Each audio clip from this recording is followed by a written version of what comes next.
السلام عليكم، ازيكم حبايبي؟ عاملين ايه؟ يا رب تكونوا بخير. الجو حر بقى ومحتاجين حاجات ساقعه كده ناكلها، فيلا بينا نعمل موس المانجا. بما ان المانجا الايام دي كتيره في السوق، بس اهم حاجه ما تنسوش تعملوا اعجاب للفيديو واشتراك للقناه وتفعلوا زر الجرس. بسم الله ونبتدي.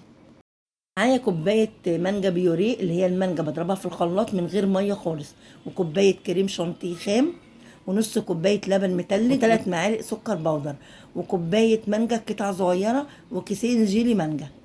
هجيب الكبة احط فيها كوبايه المانجا البيوريه، زي ما قلت لكم المانجا بنضربها في الخلاط من غير ميه خالص.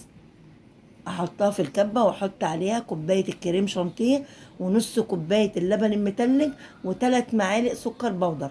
لو الكريم الشانتيه بتاعك محلى فيه سكر ما تحطيش الثلاث معالق السكر البودر، لكن لو خام حطي معاه الثلاث معالق السكر البودر. وهسيب الكبه بقى على جنب، واجيب بوله افضي فيها الكيسين الجيل المانجا، واول ما افضيه كده احط عليهم كوبايتين ميه مغليه.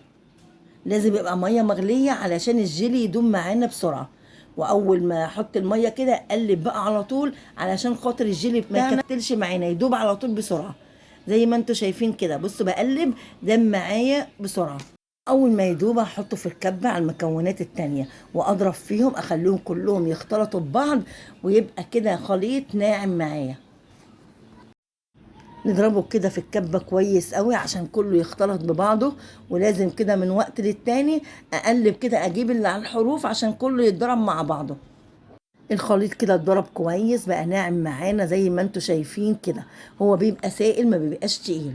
بعد ما ضربناه بقى وكله اختلط ببعض، هاخد بقى كوباية قطع المانجا واحطه عليه ده من غير ما اضربه.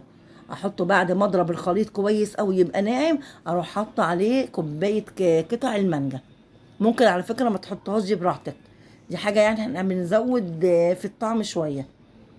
نحطها كده ونقلب عليها، ونجيب بقى الكوبايات بتاعتنا، الكاسات، اي حاجة انت هتقدمي فيها.